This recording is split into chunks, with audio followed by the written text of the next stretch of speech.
puasa. Mudah-mudahan kita semua dalam keadaan sehat walafiat ya anak-anak ya.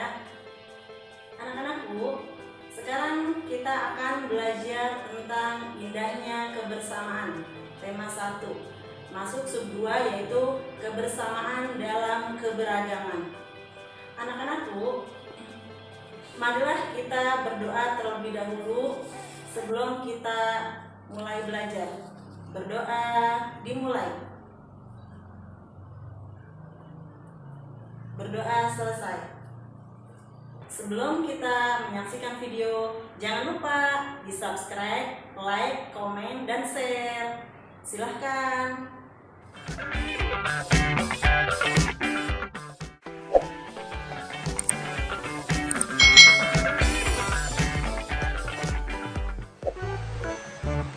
Indonesia juga kaya akan keberagaman kain tradisional.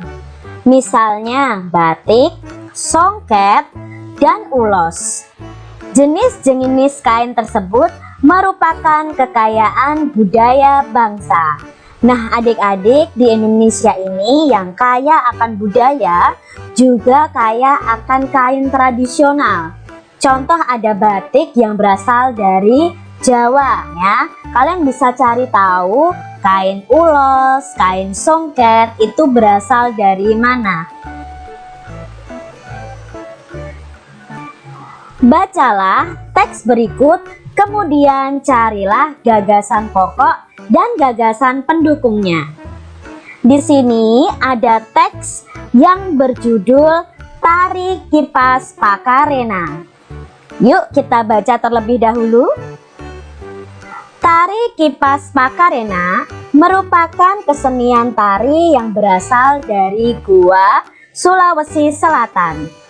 Tarian ini sudah menjadi tradisi di kalangan masyarakat Goa yang merupakan bekas kerajaan Goa. Kisahnya berawal dari perpisahan antara penghuni Boting Langi atau negeri kayangan dan penghuni Lino atau bumi pada zaman dahulu. Konon sebelum berpisah, penghuni Boting Langi sempat mengajarkan kepada penghuni Lino cara menjalani hidup seperti bercocok tanam, beternak, dan berburu. Cerita itu diabadikan dalam gerakan tari. Makna gerakan tari kipas Pakarena seperti gerakan berputar searah jarum jam melambangkan siklus hidup manusia. Gerakan naik turun mencerminkan roda kehidupan yang kadang berada di bawah dan kadang di atas. Cara menari yang lemah lembut mencerminkan karakter perempuan Goa yang sopan, setia, patuh, dan hormat. Secara keseluruhan, gerakan tari ini mengungkapkan rasa syukur. Nah, ini tadi adalah bacaan tentang tari kipas Pakarena yang berasal dari Goa. Nah, adik-adik tadi sudah membacanya dan sudah mendengarkan bagaimana makna dari tarian ini. Jadi tarian ini itu memakai kipas adik-adik. Lalu ada saatnya para penari akan berkumpul di tengah seperti gambar ini, lalu berputar searah jarum jam.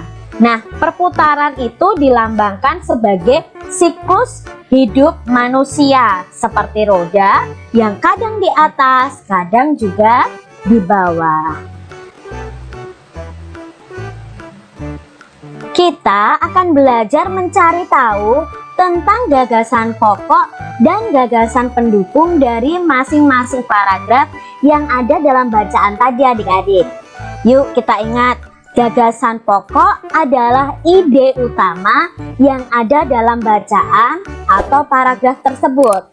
Nah, gagasan pendukung adalah penjelas dari gagasan pokok tersebut.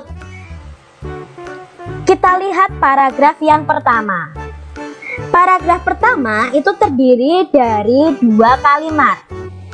Kalimat pertama, tari kipas Pakarena merupakan kesenian tari yang berasal dari Goa, Sulawesi Selatan.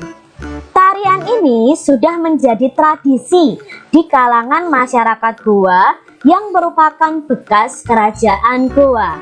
Nah, di sini kalimat pertama ini adalah kalimat atau gagasan pokoknya. Jadi gagasan pokoknya adalah tentang tari kipas Pakarena yang berasal dari Goa. Lalu kalimat keduanya ini menjelaskan gagasan pokok di kalimat pertama. Jadi kalimat kedua ini adalah gagasan pendukung.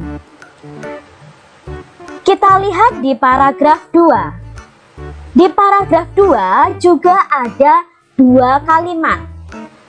Kalimat pertama, kisahnya berawal dari perpisahan antara penghuni Boting Langi atau negara Kayangan dan penghuni Lino atau bumi pada zaman dahulu. Konon sebelum berpisah, penghuni Boting Langi sempat mengajarkan kepada penghuni Lino cara menjalani hidup seperti bercocok tanam, beternak, dan berburu. Nah, di sini adalah awal muasal perpisahan antara penghuni Boting Langi dan penghuni Lino. Lalu kalimat keduanya menjelaskan bagaimana kalau si penghuni Boting Langi ini mengajarkan tentang cara menjalani hidup kepada penghuni Lino. Jadi yang kalimat pertama itu gagasan pokok, kalimat kedua itu gagasan pendukung. Seperti yang telah kamu ketahui sebelumnya, kita hidup penuh dengan keberagaman. Di dalam keluarga, hampir semua anggotanya berbeda. Di sekolah, kamu mempunyai teman-teman yang berbeda. Di masyarakat, kamu mempunyai tetangga yang berbeda-beda. Tahukah kamu, perbedaan yang ada di keluarga, sekolah, dan masyarakat akan menjadi indah apabila dilandasi oleh persatuan dan kesatuan. Apa sih sebenarnya makna persatuan dan kesatuan? Nah, kita mau cari tahu nih adik-adik, apa makna persatuan dan kesatuan? Untuk menjawabnya, mari kita lakukan kegiatan berikut ini. Ambil sebuah sapu lidi. Cabut sebatang lidi dari sapu tersebut. Gunakan sapu dan sebatang lidi tersebut untuk menyapu. Lalu bandingkan hasilnya adik-adik. Kira-kira mana yang bisa membersihkan halaman kita? Yang menggunakan sapu yang dari banyak lidi, atau hanya yang sebatang lidi adik-adik? Ya, pastinya akan lebih bersih jika kita menggunakan yang lidinya banyak lalu kita ikat jadi satu itu daripada yang sebatang lidi adik-adik. Lalu apa Kak maknanya dari percobaan kita? Yuk kita cari tahu. Pada umumnya sapu lidi digunakan untuk menyapu. Bisakah sebatang lidi digunakan untuk menyapu? Tentu saja tidak adik-adik. Lidi dapat digunakan untuk menyapu jika terdiri atas beberapa puluh atau ratus lidi yang diikat cukup erat menjadi satu. Dengan menyatukan lidi-lidi dalam satu ikatan, akan tercipta kekuatan yang besar. Jadi persatuan dan kesatuan dapat diartikan kumpulan bagian-bagian yang dipersatukan. Hal itu merupakan bukti pentingnya kekompakan dalam mewujudkan persatuan. Dengan demikian, persatuan tidak mementingkan kepentingan diri sendiri atau kelompok, tetapi lebih mengutamakan kepentingan umum. Itu tadi adik-adik makna persatuan dan kesatuan. Jadi dari pengamatan kita ini bisa disimpulkan seperti ini adik-adik. Bersatu membuat sebuah keluarga, masyarakat, dan bangsa menjadi kuat. Bersatu dan bekerja sama dapat memudahkan dan mempercepat pekerjaan. Itu yang bisa kita ambil kesimpulannya. Ayo kita temukan contoh-contoh lain sikap persatuan dan kesatuan dalam keberagaman. Nah, di sini ada dua tabel adik-adik. Pertama, sikap menunjukkan persatuan dan kesatuan.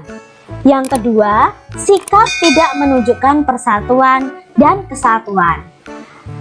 Kita bahas bersama. Sikap yang menunjukkan persatuan dan kesatuan contohnya adalah hidup rukun dengan semua orang, saling menghargai walaupun berbeda suku, agama, dan berbeda pendapat, saling tolong-menolong, memberi kesempatan orang yang berbeda agama dengan kita untuk beribadah.